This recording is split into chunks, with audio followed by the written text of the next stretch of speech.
राकेश मारिया। ये नाम सुनते ही दिमाग में क्या आता है? कुछ के लिए एक सुपर कॉप, तो कुछ के लिए विवाद। आज हम इसी मशहूर और विवादास्पद पुलिस अधिकारी की कहानी की परतों को खोलने की कोशिश करेंगे। राकेश मारिया ने अपनी आत्मकथा लेट मी से इट नाउ में एक ऐसा खुलासा किया जिसने पूरे देश में सनसनी मचा दी। सोचिए, ये सिर्फ एक वाक्य नहीं है, ये एक बहुत बड़ी साजिश का पर्दाफाश था।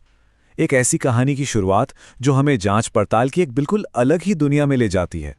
तो राकेश मारिया की जो पहचान है ना, वो एक दो-धारी तलवार की तरह है। एक तरफ वो हीरो हैं, भारत के सबसे बड़े, सबसे पेचीदा क्रिमिनल केस सुलझाने वाले, और दूसरी तरफ उन पर लगे हैं कुछ बेहद गंभीर आरोप। ये बात बहुत कम लोग जानते होंगे कि राकेश मारिया पुलिस में आने से पहले एक नेशनल लेवल कराटे एथलीट थे, और तो और उनके पिता बॉलीवुड में प्रोड्यूसर थे। तो फिर ग्लैमर की दुनिया छोड़कर उन्होंने ये वर्दी का रास्ता क्यों चुना? चलिए पता लगाते हैं। देखिए, 1981 में आईपीएस ज्वाइन करने से लेकर 2014 में मुंबई के पुलिस कमिश्नर बनने तक का सफर, ये कोई मामूली बात नहीं थी। ये दिखाता है कि कैसे वो सीढ़ी दर सीढ़ी ऊपर चढ़ते गए और शहर के सबसे ताकतवर अधिकारियों में से एक बन गए। उन्हें टेरर बस्टर का टैग क्यों मिला? इसका जवाब छिपा है मुंबई को दहला देने वाले उन बड़े बड़े केसेस में जिनकी गुत्थी उन्होंने सुलझाई। 1993 के सीरियल ब्लास्ट और 2003 के ट्विन ब्लास्ट, ये सिर्फ तारीखें नहीं हैं, ये मुंबई के जख्म हैं। और इन दोनों ही बेहद मुश्किल मामलों को सुलझाने में राकेश मारिया का रोल बहुत बहुत अहम था। लेकिन एक हमला ऐसा हुआ जिसने सिर्फ मुंबई को नहीं बल्कि पूरे देश को हिलाकर रख दिया। जी हां, 26/11 का आतंकी हमला। और इसी केस ने राकेश मारिया को घर घर में पहचान दिलाई। अजमल कसाब, 26/11 हमलों का वो अकेला जिंदा पकड़ा गया चेहरा, और उससे घंटों तक सवाल जवाब करने वाले कोई और नहीं बल्कि खुद राकेश मारिया थे।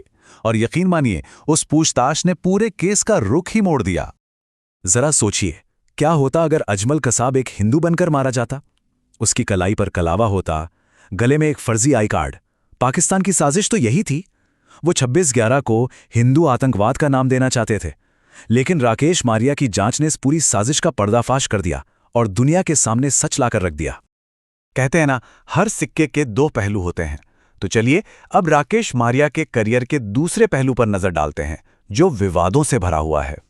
26/11 में शहीद हुए एक बहादुर ऑफिसर अशोक कामटे की पत्नी ने राकेश मारिया पर कुछ बहुत गंभीर आरोप लगाए। उन्होंने कॉल रिकॉर्ड्स पर सवाल उठाए। दूसरी तरफ मारिया का कहना था कि सच सामने आएगा तो वो बेदाग साबित होंगे, और जो आधिकारिक रिपोर्ट थी वो भी उस वक्त के कमिश्नर की तरफ उंगली उठा रही थी, उन पे नहीं।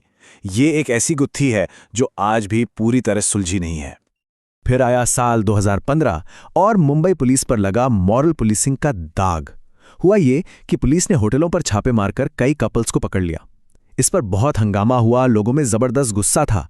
तब कमिश्नर के तौर पर राकेश मारिया ने न सिर्फ इसकी जांच के आदेश दिए, बल्कि एक ऐसा नियम भी बनाया ताकि आगे से पुलिस इस तरह लोगों को परेशान ना कर सके। राकेश मारिया भले ही आज रिटायर हो चुके हैं, लेकिन उनकी कहानी खत्म नहीं हुई है। उनकी कहानी आज भी जिंदा है, पुलिस की फाइलों से निकलकर किताबों और सिनेमा के पर्दों पर। 36 साल, सोचिए, अपनी जिंदगी के पूरे 36 साल राकेश मारिया ने पुलिस की वर्दी में देश की सेवा की। ये एक लंबा, बहुत लंबा वक्त होता है।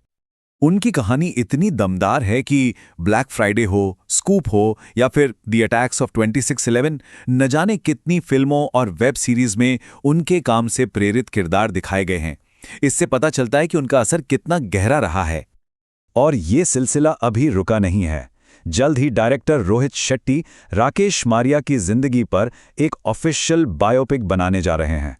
तो मतलब साफ है, उनकी कहानी आने वाले कई सालों तक हमें देखने और सुनने को मिलती रहेगी।